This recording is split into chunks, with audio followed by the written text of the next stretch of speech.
여러분 안녕하세요. 여러분과 수질 환경 끝까지 함께하는 전나온입니다. 자, 이번 시간에는 17년 수질 환경 기사 1회 같이 한번 풀어보도록 할게요. 자, 1번 문제부터 한번 보는데 우리나라 개인 하수 처리 시설에서 발생되는 정화조 온이에 대한 설명으로 틀린 것은, 자, 정화조 온이라는 거는 사실은 여러 가지 물질 중에서 특히나 이제 청소 찌꺼기 이거를 이제 얘기하는 게 바로 이제 정화조 온이가 되겠죠. 그래서 정화조 온이 같은 경우에는 우리가 지금 여기서 비교가 되는 게, 많이 우리가 비교하는 게 분뇨랑 좀 많이 비교를 합니다. 왜냐면은 정화조에는 사실은 분뇨 성분이 많이 있는데, 특히나 이 정화조 온이라고 하면은 분뇨 성분만 있는 게 아니라 이런 청소 찌꺼기 같은 게 같이 혼재가 되어 있다라는 거. 그래서 그런 성상들을 알고 있니를 좀 물어보는 문제가 되겠습니다. 자, 1번. BOD 농도가 8,000 정도다. 맞습니다. 원래 분뇨 같은 경우에는 BOD가 한 2만 정도 되는데 그거보다는 좀 떨어지는 수치가 되겠고, SS 농도가 22,000 정도 된다. 맞습니다. 이런 협잡물들이 굉장히 많기 때문에 22,000이고, 3번. 분뇨보다 생물학적 분해 불가능한 성분을 적게 포함한다. 여러분 상식적으로 생각해 보세요. 분뇨하고 이런 청소 찌꺼기하고 누가 분해 불가능한 성분이 많겠습니까?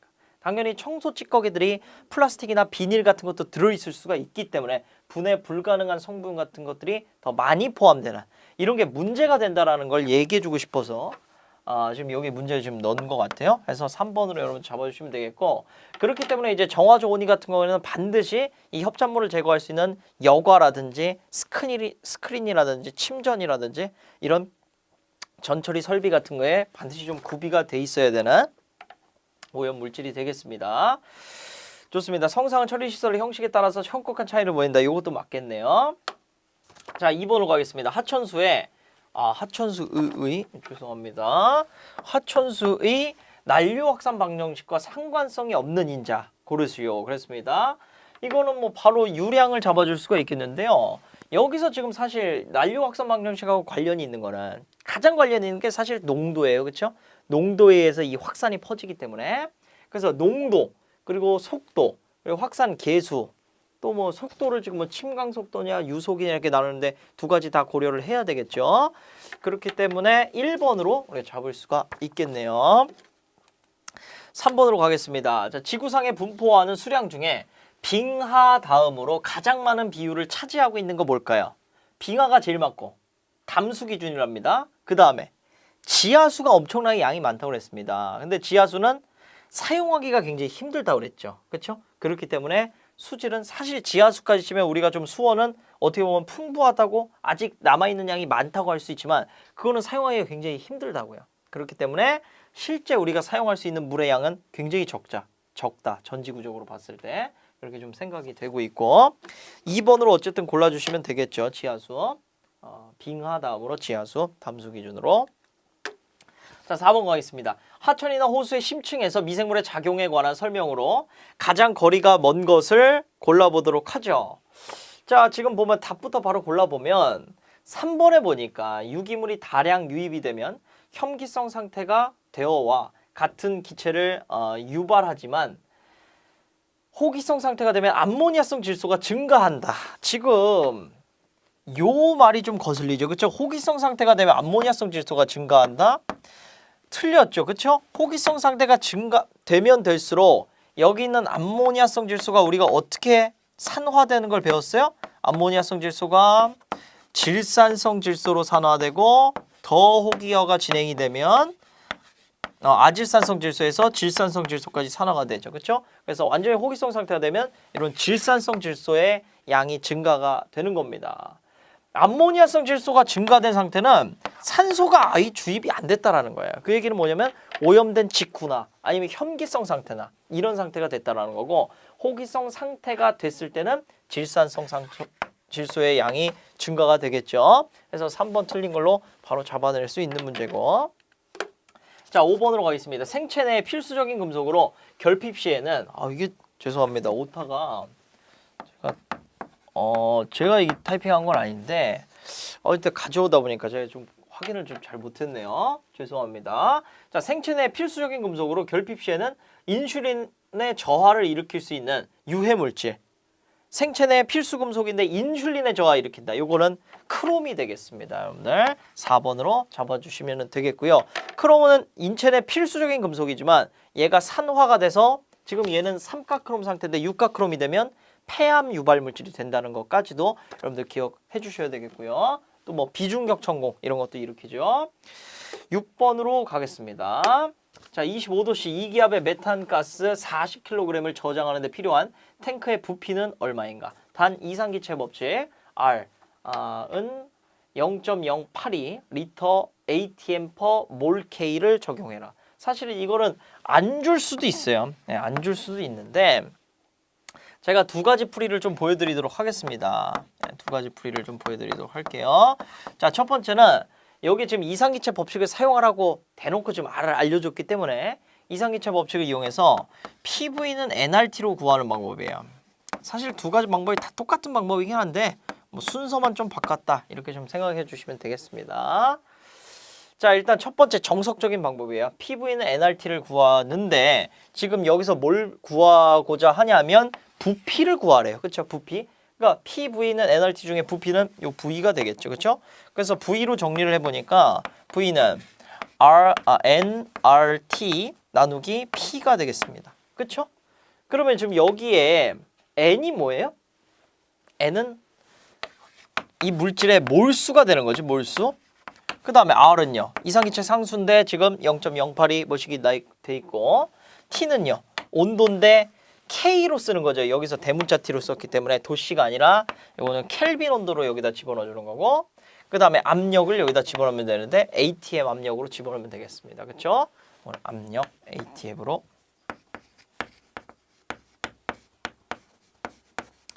자, 그러면 집어넣을 텐데 여기에 지금 집어넣으려고 그러니까 없는 인자가 하나 있어요. 누구냐면 몰수가 없습니다. 몰수. 그렇죠? 우리가 도씨를 K로 바꾸면 켈빈으로 바꾸면 켈빈 온도에서는 사실 0도씨가 273K이기 때문에 25도라고 하면 273 플러스 25K라고 할 수가 있는 거예요. 지금 상황이. 그렇죠? 그다음 압력은 지금 2기압이고 다 있는데 몰수가 없어요. 그렇죠? 몰수가 없기 때문에 몰수를 좀 만들어 주겠습니다. 자, 몰수를 좀 만드는데 몰수를 만들기 위해서 지금 보니까 메탄가스가 40kg이 있어요. 그러면 40kg이 있고 메탄가스는 분자량이 얼마입니까? 메탄은 CH4가 되기 때문에 분자량이 16이죠. 그러면 16 얘는 그램일 때 1몰이잖아요. 조심해 주셔야 되는 게 그램입니다. 그램. 얘는 킬로그램이고 그럼 환산 1kg이 1000g 이렇게 되겠죠. 그렇죠? 해서 요거 계산기로만 여러분들 눌러주시면 되겠죠. 자, 눌러보겠습니다. 40 곱하기 1000 16 이렇게 나누니까 딱 깔끔하게요. 2500몰 하고 이렇게 딱 나왔어요. 자, 그러면 정리가 되죠. 여기다 좀 집어넣도록 하겠습니다. V에다가 몰수가 2500이고 단위 좀 생략할게요. R이 0.08이고 그 다음에 T가 K로 써야 되니까 273 플러스 25도가 되겠죠. 25가 되겠고 그다음에 나누기 압력 2기압 이렇게 되니까 여기 지금 R의 단위들을 지금 다 소거해주면 리터 ATM 몰 K가 나오니까 여기 있는 몰 K 그 다음에 ATM까지 다 지워지는데 결국 최종적으로 단위가 여기 리터로 나오겠죠. 그렇죠? 리터로 나오겠죠. 해갖고 이거 계산기로 한번 눌러보니까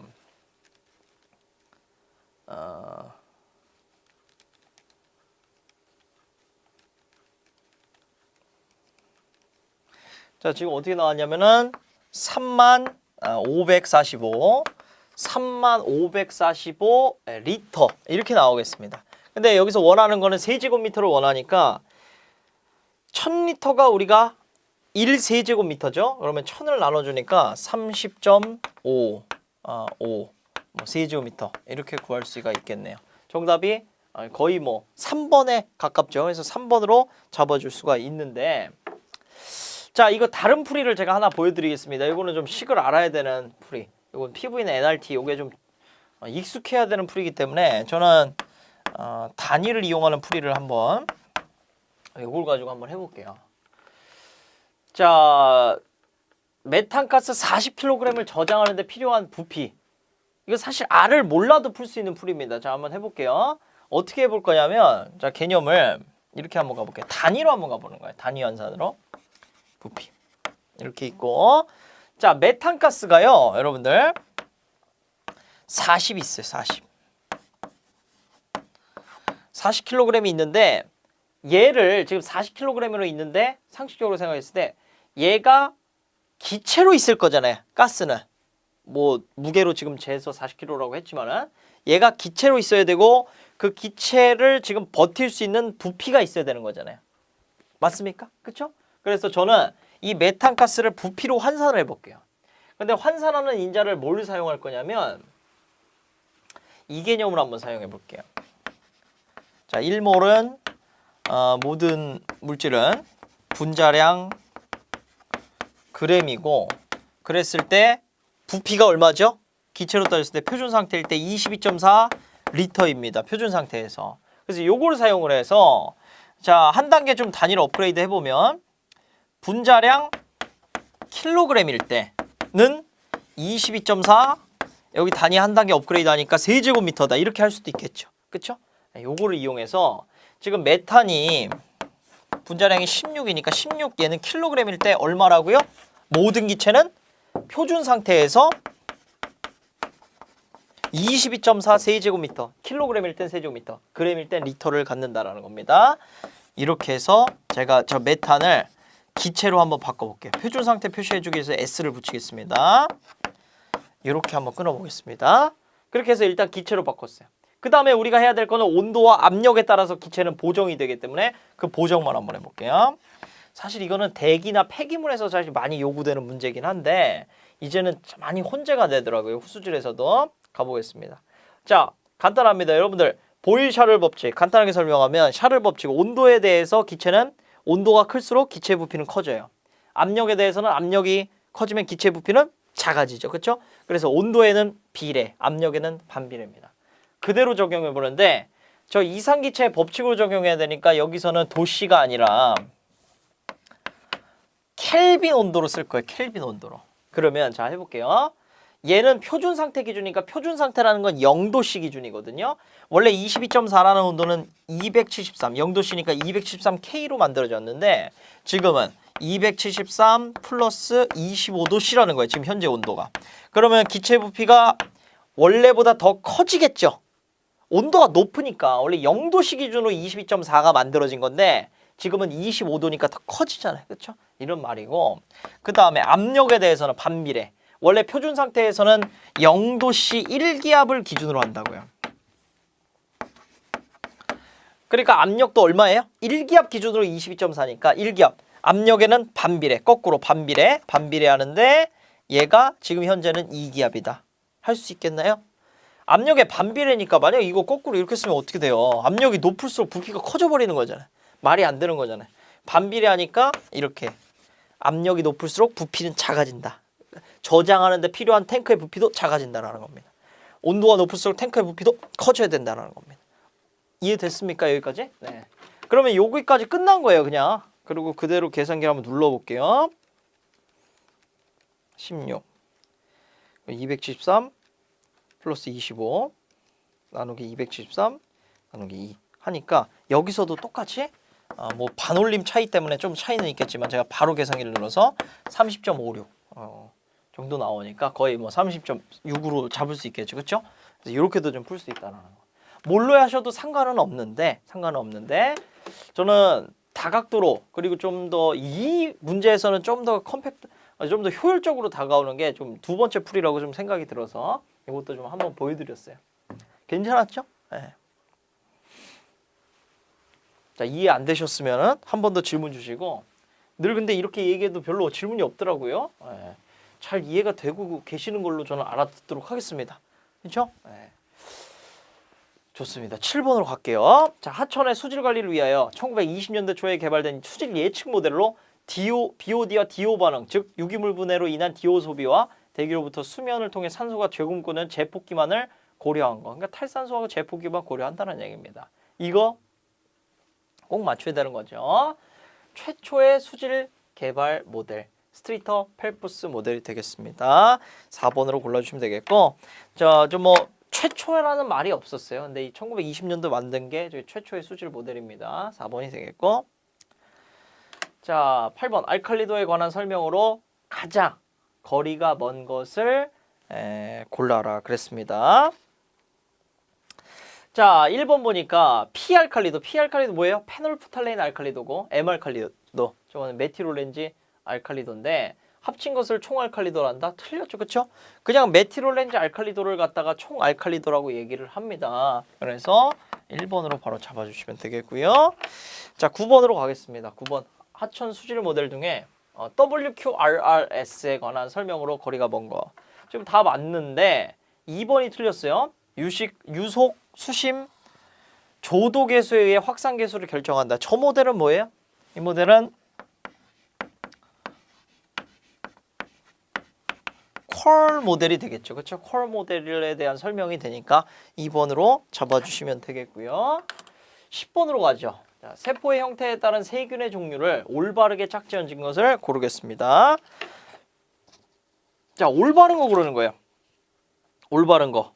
그러면 3번을 고르시면 되겠죠. 우리가 바실러스 들어가는 게 바실러스 들어가면 막대형이에요. 그래서 3번으로 잡아주시면 되겠고, 그러면은 여러분들 좀 다른 것도 제대로 좀 고쳐보도록 할게요. 자, 지금 보니까 1번에 구형에서 비브리오 클로렐라 돼 있는데 사실 비브리오 클로렐라는 나선형에 해당이 됩니다. 그래서 1번 틀리고 구형 틀리고, 그 다음에 스피릴리움 볼루탄스 얘도 나선형에 해당이 되겠죠. 그리고 지금 나선형이라고 하는 스트랩토코커스는 얘는 구형이 되겠죠. 우리가 코커스 들어가면 요거는 구형이다 이렇게 얘기를 했습니다. 그래서 뭐 나선형은 좀 예외가 있기 때문에 이런 거 하나 알아두셔야 되는데, 코커스랑 바실러스 나왔으면 이거 맞춰줘야 되는 거예요. 바실러스는 막대, 코커스는 구형이다 이렇게 얘기를 했죠. 그렇죠? 그래서 3번으로 잡아주시고, 자, 11번으로 가겠습니다. 물에 관한 설명으로 틀린 거 바로 잡을 수 있겠죠. 2번에 수온이 증가하는데 표면 장력이 커진다? 아니죠. 수온이 감소하면서 표면 장력이 작아지면서 밀도가 높아지는 거지. 그렇죠? 그래서 2번으로 잡아주시면 되겠고요. 12번으로 가겠습니다. 오염된 물 속에 있는 유기성 질소가 호기성 조건 하에서 50일 정도 시간이 지난 후에 가장 많이 존재하는 질소 형태. 반드시 맞춰줘야 되는 거죠. 호기성 조건이라고 했고 시간이 충분히 흘렀다고 하면 암모니아성 질소 그리고 유기 질소들이 아질산성 질소, 질산성 질소까지 갔을 것이다라고 우리가 예측하는 게 올바르니까 3번으로 골라주시면 되겠고, 3번 정도 질산성 질소가 많이 보이면 이 물은 정화가 거의 된 겁니까? 안 된 겁니까? 정화가 거의 되었다라고 우리가 판단할 수 있는 거죠. 3번 골라주시고, 반대로 암모니아성 질소가 있으면 오염된 지 얼마 안 됐구나 이렇게 보시는 거고. 자, 13번으로 갈게요. 글리신의 이론적 COD per TOC의 비를 구하시오. 글리신의 최종 분해 상물은 CO2 그리고 질산 그리고 H2O가 나온답니다. 한번 해보겠습니다. 그러면 B를 구해야 되니까 당연히 COD 먼저 구하고 그리고 TOC 구하고 이렇게 해서 나누면 되겠네요. 자, 이론적 COD라고 하면은 이론적으로 요구되는 산소 요구량이에요. 그럼 여기서는 지금 말이 THOD나 지금 COD나 똑같은 겁니다. 이해되십니까? 이론적으로 반응식을 돌렸을 때 필요로 산소량이 저게 지금 COD, 이론적 COD잖아요. 그게 THOD랑 똑같은 얘기니까 얘는 뭘로 구해야 돼요? 그렇죠. 반응식을 우리가 펼쳐보면서 구하면 되겠습니다. 자, 반응식을 한번 써보죠. 친절하게 여기 최종 분해 산물도 알려줬어요.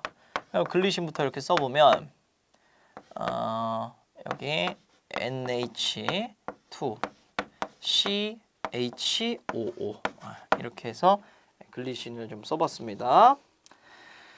그 다음에 이거 좀 제가 어색하니까 제가 좀 어색하거든요. 원래는 OOH 이렇게 많이 쓰는데 이거 순서 바꿔도 상관없으니까 저는 이렇게 좀 배열을 할게요. 그 다음에 얘가 당연히 산소랑 결합할 거고 뭐 나온다고요? 여기에 지금 CO2 그리고 질산 나오고 그리고 H2O 나와요. 네, 이랬을 때 지금 개수 맞춰보겠습니다. C가 몇 개죠? C가 C 하나, 둘. 그러니까 두 개예요. 그러면 두 개 이렇게 써주고 n이 몇 개입니까? n이 하나. 그럼 하나. h가 지금 하나인데 이거는 여기 뒤에 거 먼저 h2부터 맞춰보자고요. h가 총 둘둘에서 4개 그리고 5개네요. 그렇죠? 여기까지 5개네요. 5개니까 여기 하나 치고 여기에 4개만 있으면 되죠. 그럼 2 이렇게 해서 4개, 1개에서 5개 딱 맞겠습니다. 그다음 마지막으로 산소수 살펴보는데 산소가 여기 2, 4, 3, 2 있으니까 5, 4 해서 9가 되겠네요. 9 중에서 여기 앞에 2 있고 그러면 여기 7만 충족이 되면 되니까 3.5 곱하기 2 하면 7이 충족이 되겠죠. 이렇게 해서 반응식을 좀 완성을 해봤습니다. 그러니까 우리가 중요한 거는 자 글리신의 분자량이 얼마입니까? 사실 알 필요가 없죠. 왜냐하면 이론적이기 때문에 이거 1몰 분해하는데 1몰 기준으로 산소 얼마 필요한 거예요? 지금 3.5 O2가 필요하니까 32 요만큼 필요한 거죠. 그렇죠? 이게 지금 뭐가 되는 거예요? 이게 이론적 COD, THOD가 되겠습니다. 얘가 되겠고 자, 그 다음에 우리가 또 구해야 될 거는 TOC죠. TOC는 막 구할 것도 없죠. 글리신 안에 있는 탄소의 수 축 세보세요. 몇 개입니까? 하나, 둘, 2개 있으니까 TOC 여기서는 C2니까 12 곱하기 2 해서 24다. 이렇게 써주면 되겠죠. TOC는 24. 그러면 결론 COD 하고 TOC의 비는 COD가 3.5 곱하기 32가 되겠고요. COD가 24가 되겠죠. 그래서 요거 계산해 주시면 되겠습니다. 자, 이거 계산하니까요. 요게 얼마 나와요? 4.67 정도? 4.67 정도 나와서 4.67 딱 있네요. 3번으로 잡아주시면 되겠습니다. 자, 14번으로 넘어가죠. 자정상수의 영양인자에 관한 설명으로 옳은 것을 고르시오. 이거 많이 헷갈리는데 이거 헷갈려요. 확실하게 좀 개념 잡고 가겠습니다. 자, 옳은 것 고르는 거예요. 옳은 것. 수심이 깊을수록 자정상수는 커진다. 일단 자정상수를 좀 써놔 보겠습니다. 자정상수는 탈산소 개수를 제폭기 개수를 탈산소 개수로 나누는 거죠. 그렇죠? 맞습니까? 그렇죠? 제폭기 개수는 어떻게 결정돼요? 제폭기 개수는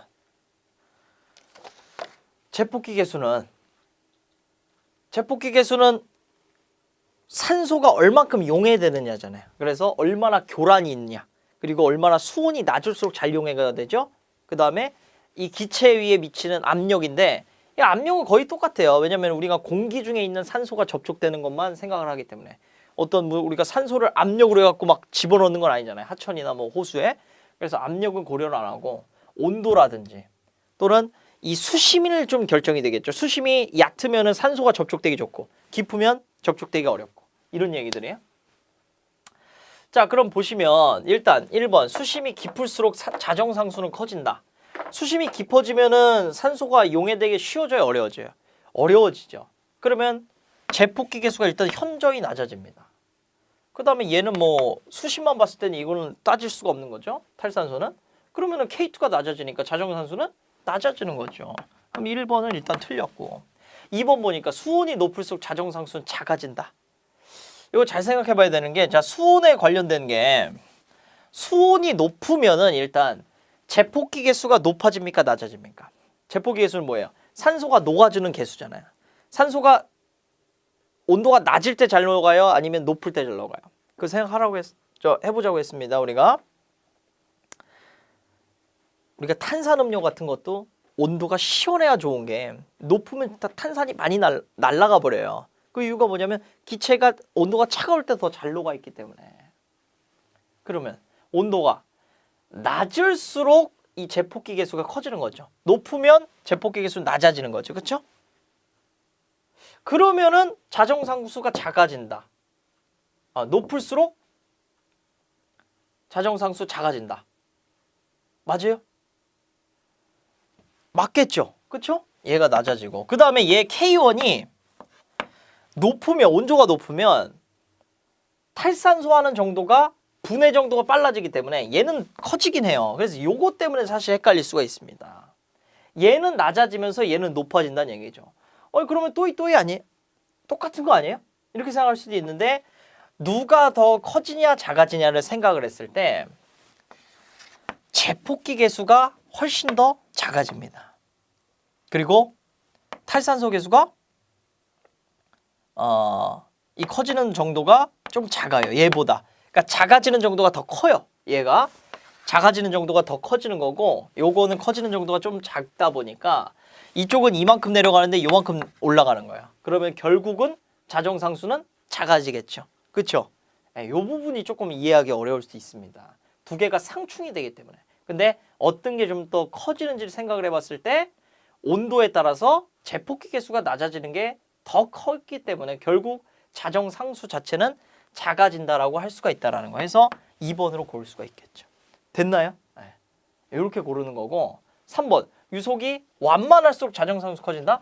유속이 셀수록 유속이 세야 교란도 세지는 거고 교란이 세야 제폭기가 잘 되면서 자정상수는 커지는 거죠. 그렇죠? 그러니까 유속이 완만한 게 아니라 좀 급할수록 더 자정상수 커지는 거고 바닥 구배가 클수록 작아지는 게 아니라 구배가 크면은 막 교란이 많아지니까 자정상수가 커지는 거죠. 그렇죠? 그래서 이것도 틀리겠습니다. 이해됐나요? 네. 그래서 2번 잡아주시면 되겠고요. 15번 하천의 BOD가 BOD5가 220이고 BOD-U가 470이래요. 이랬을 때 탈산소 계수는 얼마인가 물어봤습니다. 간단하게 좀 구할 수가 있겠죠. 자, 가볼게요. 탈산소 계수 구해야 되는데 그러면 우리가 BOD 지금 아무 말도 없다고 하면 BOD 소모식 써야 됩니까? 잔류식 써야 됩니까? 아무 말도 없으면 소모식을 써줘야 되는 거죠. 그렇죠? 근데 어디서 뭐 하천에 몇 킬로 뭐 흘러간다. 뭐 화류로 얼만큼 된다. 또는 뭐 잔류식을 쓰시오. 뭐 이렇게 명시돼 있지 않고서는 다 소모식을 쓰는 겁니다. 자, 그럼 소모식 썼을 때 BOD5